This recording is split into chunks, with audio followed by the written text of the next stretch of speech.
I have no discomfort whatsoever in describing the Zionist movement from its inception and the Zionist project up to this day as a settler colonial movement.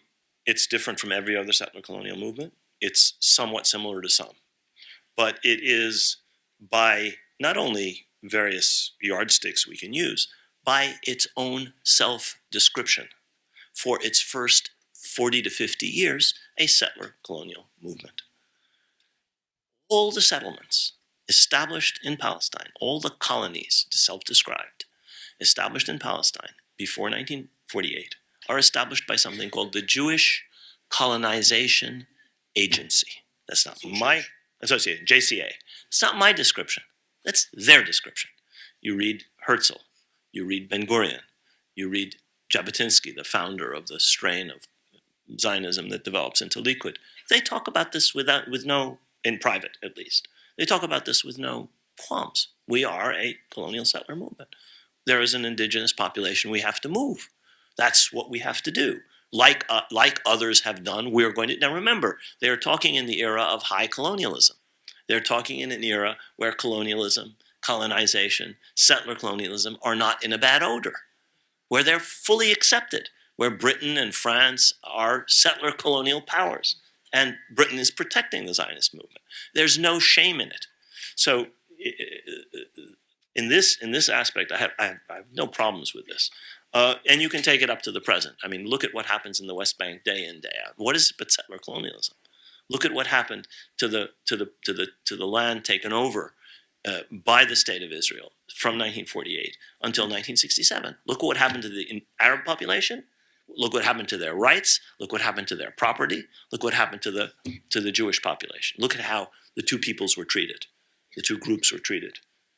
This is settler colonialism. There's no other possible way of describing it. It is a unique form of settler colonialism I'm prepared to accept. That it has manifold differences from South Africa, from Algeria, from Canada, from Australia, I'm prepared to accept. That it also has other characteristics, I am prepared to accept. For example, it is not an extension of the metropole, which every other settler colonial movement is. The Dutch settlers in South Africa were originally extensions of the Netherlands. British settlers in North America were extensions of the crown. The French in Algeria were French people, extensions of the metropole. Zionism wasn't like that. It was completely different in multiple respects. I go into that. I don't need to go into that further. Now, where's the hard part? The hard part is the national aspect. The hard part is that successful settler colonial projects eventually turn into a nation state. We just heard a moving acceptance of the fact that we stand on somebody else's land here in Providence, okay? So who would deny the settler colonial nature of this country? Nobody in their right mind. But who would deny that it is a nation state, that a national entity has been created, or that the same has happened in Canada, or that the same has happened in Australia, or that the same has happened in New Zealand? Nobody in their right mind, even while accepting the settler colonial origins of every one of those four states.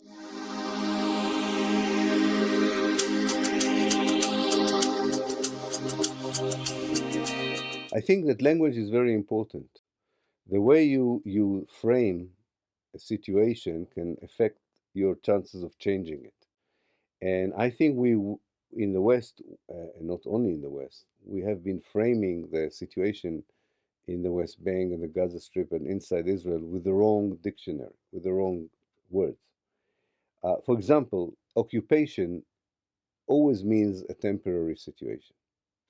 And there is an international law which adapts itself to situations of occupation. But, and you think that the solution for occupation is the end of occupation. The military goes back to the other country. But this is not the situation neither in West Bank nor in Israel or the Gaza Strip.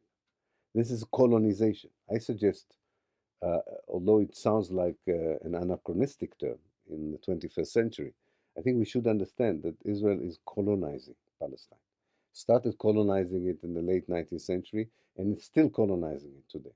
There is a settler colonial regime that is controlling the whole of Palestine in different ways. In Gaza Strip, it controls it from the outside. In the West Bank, it controls it differently in Area A, Area B, and Area C. Inside Israel, it controls it again in a different way. It has different policy towards the Palestinians in the refugee camp, where it does not allow it to come. They don't allow the refugees to come back. That's another way of maintaining the colonization, by not allowing the people you expelled to return. I think it's all part of the same ideology. After 1967, there were two maps of settlements or colonization. There was a strategic map that was devised by the left in Israel. And the father of this map was the late Igal Alon, who was the main strategist, together with Moshe Dayan in 1967, for how to control the West Bank and the Gaza Strip. And their principle was strategic, not so much ideological, although they believed that the West Bank belonged to Israel. They were more interested in making sure that Jews do not settle in densely populated Arab areas. So they said everywhere where Palestinians don't live in a concentrated way, we can settle. So they started with the Jordan Valley, because as you know, the Jordan Valley, there are small villages, but it's not dense. And in other parts. The problem for them was that at the same time that they drew the strategic map, a new messianic religious movement emerged, Gush Emunim, a religious national movement of Jews, who didn't want to settle according to the strategic map. They wanted to settle according to the biblical map.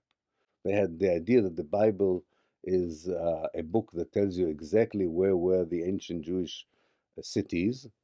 And as it happens, that map meant that Jews should settle in the midst of Nablus, in the midst of Halil, in Bethlehem, in the midst of Palestinian areas.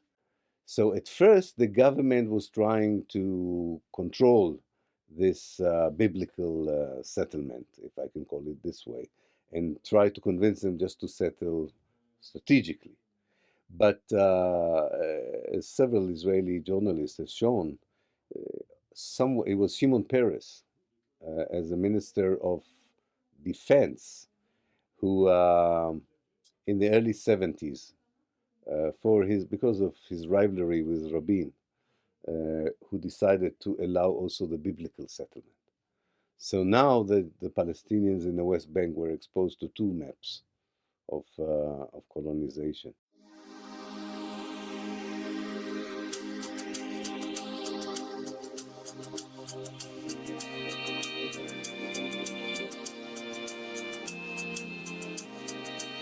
The idea that Jews represent a nation who have the right to sort of chart their own history and destiny in the world is an idea that comes out really of the late 19th, early 20th century, when Jews, after about 100 years or so in Europe, after of trying to locate a space for themselves within these European societies, begin sort of realizing that these new forms of anti-Semitism that are based in race and which are becoming dominant in the world are just denying them those possibilities. And so there's all sorts of conversation. This is really what I spend a lot of time researching and writing about in my academic work. And there's all these variants of Jewish nationalism that emerge. Most of them are insisting on the rights of Jews to live in the lands where they are already present, to live fully as Jews, to speak in Jewish languages, to organize their own societies, to have the right to petition the government in their own languages, to teach kids in their own schools, because they're experiencing this constant rejection. Although they're doing sort of everything that's been told to them, they're still not being welcomed in these societies as Jews, right? We can point to the Dreyfus Affair in France. We can point to other sort of anti-Semitic scandals at this time period. One of those movements, of course, is the Zionist movement that comes out, and this is a minority movement. And what it argues is that there's no place for Jews in Europe, and that Jews need to move to a land of their own. And this is the moment at which the movement for Jewish self-determination turns from being a movement of resistance to one of colonialism and settlement, because of course there's no place in the world that's unoccupied, right? And there are all sorts of ideas bandied about, including Uganda, as it turns out, right? This is one of the ideas that Herzl himself was putting forward, places in the world where Jews should settle. But of course, it was then Palestine, or the land of Israel, which is the one that the movement rallied around. And from the very beginnings of that movement, there are efforts to displace the indigenous Palestinian community. And you can see it in the writings of Herzl, in his own diary writings, in speeches of Zionist leaders. And they're trying to push out Arabs because they bring with them the racist and colonialist ideas that are present within European society, and they bring that with them into their practice of settlement and colonization, in the name of Zionism, in the name of Jewish self-determination. What's so interesting, though, is this idea that somehow criticizing Israel as a racist endeavor is problematic. It's just so fascinating because, right, we're living in a moment where we're having those same questions about the United States, right? And we think of the 1619 Project, right?